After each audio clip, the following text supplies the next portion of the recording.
Hello, আসসালামু আলাইকুম। আমি Mohammad Jubayer Hossain from ES Explorer। আমি this is my second video. So আপনারা মোস্ট প্রবাবলি আপনারা দেখে থাকবেন যে আগস্ট 29-এ ট্রাম্প প্রশাসন নতুন একটা সো কল্ড একটা নিয়ম তৈরি করছে, যেটা আমাদের ইন্টারন্যাশনাল স্টুডেন্টের জন্য প্লাস আদার্স ডিপার্টমেন্টের জন্য, ফর এক্সাম্পল অধ্যাপক বা আদার্স ভিসার ক্ষেত্রেও। বাট আমরা স্টুডেন্ট ভিসা নিয়ে কাজ করি, সো আমরা স্টুডেন্ট ভিসা নিয়ে আমরা কথা বলবো। সো বেসিক্যালি তাদের নতুন প্রপোজে যেটা সিম্পল ওয়ার্ডে যেটা বলা যায়, আগে একটা নিয়ম ছিল, সেটা হচ্ছে ডিউরেশন অফ দ্য স্ট্যাটাস, যার মানে হচ্ছে আমরা যতদিন ইচ্ছা ততদিন আমরা এক্সটেন্ড করতে পারতাম আমাদের stay in the US. For example, আপনি ব্যাচেলার আসছেন, আপনি ওই একবার ভিসা নিয়ে আপনি দেখা যায় যে 4 বছর, 5 বছর, 10 বছর পর্যন্ত এক্সটেন্ড করতে পারবেন, বা একটা প্রোগ্রাম থেকে আরেকটা প্রোগ্রাম, আরেকটা প্রোগ্রাম থেকে আরেকটা প্রোগ্রাম, এভাবে করতে পারবেন। সো বেসিক্যালি তারা এখন এটা স্টপ করার চেষ্টা করতেছে। সো নতুন নিয়মে যেটা আছে সেটা আমি বলি। সুবিধা অসুবিধা বলতে শুধু অসুবিধাই এখন আছে।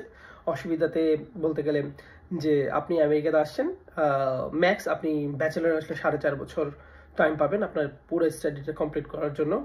তারপর হচ্ছে যে মাস্টার্সে আসলে 2.5 এরকম একটা সময় বা 2 ইয়ার্সের একটা সময় তারা একদম লিমিট করে দিছে।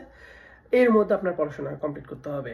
সো আপনি যদি এর মধ্যে পড়াশোনা কমপ্লিট না করতে পারেন, তাহলে কি হবে? তার মানে আপনার হচ্ছে সিম্পল একটা হিসাব, যে আপনার যে এই পড়াশোনা যে লেট হয়েছে, এটার উপরে হচ্ছে যে আগে আমরা একটা এক্সপ্লেনেশন দরকার, যেটা ইউএসএস কে বলতে হবে যে আমার এই কারণে হচ্ছে যে আমার লেট হয়েছে। যদি তাদের কাছে মনে হয় যে আপনি ভ্যালিড রিজন দিতেছেন, দেন আপনার এটা এক্সটেন্ড হবে, না হলে হবে না।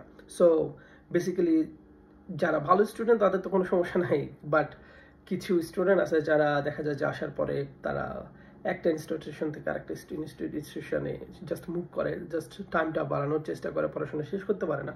তাদের জন্য খুবই বড় একটা প্রবলেম। আর প্লাস হচ্ছে যে ট্রাম্প অ্যাডমিনিস্ট্রেশন এখন এক্সট্রা অনেক টাকা চার্জ করবে ইউএসএস এর মাধ্যমে, যেটা ওদের জন্য ভালো, স্টুডেন্টের জন্য শুধু খারাপ। বাট হচ্ছে যে আই হোপ এটা হবে প্লাস হবে না, কারণ 2020 সালে তারা এরকম একটা ল পাস করছিল, এখন সেটা বাইডেন প্রশাসন আসার পরে সেটা ব্লক করে দিছে। সো হোপফুলি দেখা যাক কি হয়। বাই।